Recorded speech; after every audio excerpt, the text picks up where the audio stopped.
En este video veremos brevemente la teoría básica del cálculo de campo magnético para distribuciones de corriente. Primero veremos la ley de Biot-Savart, que proporciona una estrategia para hacer este cálculo para cualquier distribución. Y luego veremos la ley de Ampère, que permite realizarlo para ciertas distribuciones con alto grado de simetría. Partiremos con la ley de Biot-Savart. En la figura se ilustra el llamado experimento de Ørsted. Al ubicar una brújula cerca de un alambre recto a través del cual fluye una corriente eléctrica, la aguja de la brújula se alinea siempre perpendicularmente al alambre. Esto sucede porque la corriente eléctrica en el alambre crea un campo magnético que ejerce un torque sobre la aguja de la brújula y la línea con el campo. Este experimento constituye el primer vínculo formal entre la electricidad y el magnetismo.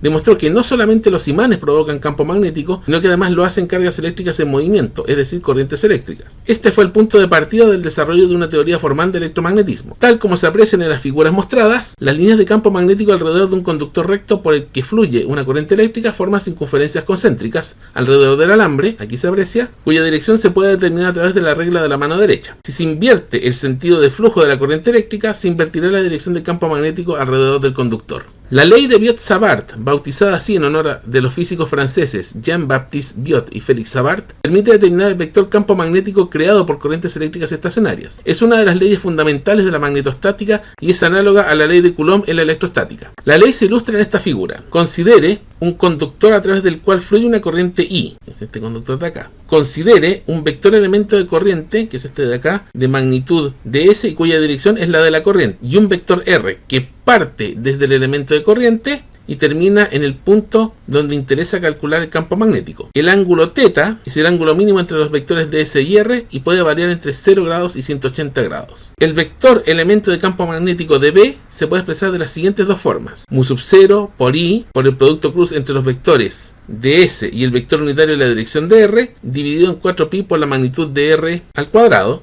y mu 0 por I por el producto cruz entre los vectores ds y r dividido en 4pi por la magnitud de r al cubo, donde mu sub 0 es la permeabilidad dieléctrica del vacío, cuyo valor es 4 por pi por 10 a la menos 7, que se puede expresar en Tesla por metro partido en ampere o en newtons por ampere al cuadrado. La magnitud de ese elemento de campo magnético de B está dada por mu 0 por I por ds por seno de θ dividido en 4 por pi por la magnitud de r al cuadrado. El producto cruz entre los vectores ds y r, donde ds es el vector elemento de corriente y r es el vector descrito anteriormente, que parte en el elemento de corriente y termina en el punto de interés, ese producto cruz ds cruz r nos dará la dirección del vector campo magnético. Integrando en el conductor completo y haciendo las consideraciones vectoriales que correspondan, se podrá calcular el vector campo magnético en cualquier punto del espacio debido al conductor con corriente. En esta tabla se enlistan las expresiones para los campos magnéticos para distribuciones de corriente básicas. Las demostraciones de estos resultados están en videos del canal Profisunab, cuyos accesos se dejarán disponibles. A continuación, considere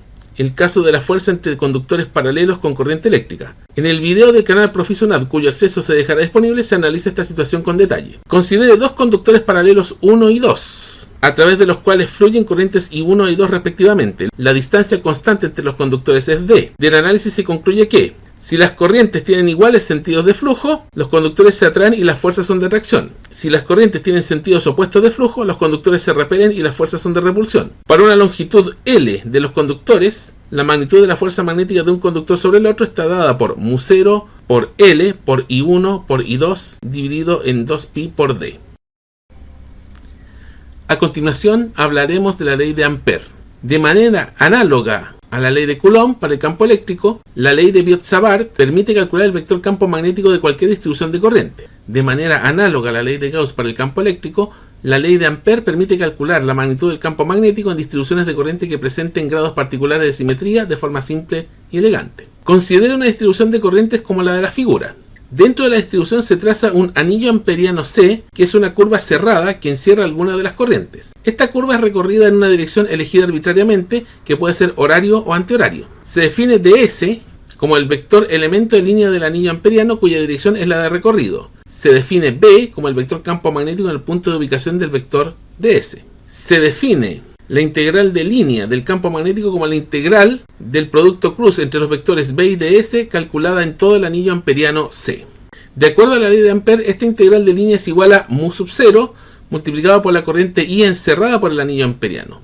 En la figura, las corrientes I1 e I2 cuentan para la corriente encerrada, no así la I3.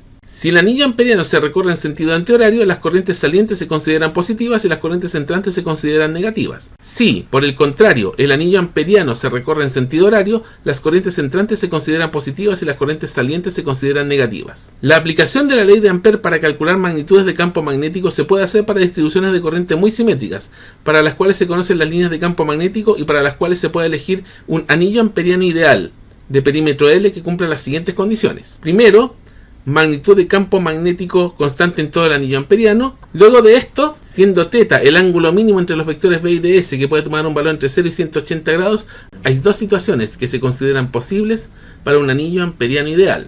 La primera, un campo magnético paralelo al vector ds, es decir, θ igual a 0 grados, en todo el anillo, en cuyo caso la integral de línea va a ser más b por L, donde L es el perímetro del anillo amperiano, y también la posibilidad de que el campo magnético sea antiparalelo a ds, lo que significaría θ igual a 180 grados, en cuyo caso la integral de línea sería igual a menos b por L. A continuación veremos las aplicaciones más clásicas de la ley de Ampère. Primero veremos la línea de corriente infinita. Considera una corriente I saliente. El anillo amperiano ideal es una circunferencia de radio R minúscula centrada en la posición de la corriente. Aplicando la ley de Ampère, vemos de que la integral de línea es igual a B por el perímetro de la circunferencia, que es 2 por pi por R, es igual a mu0 por la corriente I. Por lo tanto, el campo magnético va a ser mu0 por I partido en 2 por pi por R. Así, se llega al mismo resultado obtenido a través de la ley de Biot-Savart, pero con mucho menos trabajo matemático. Ahora veremos el caso de una corriente I distribuida uniformemente en un cilindro de radio R mayúscula.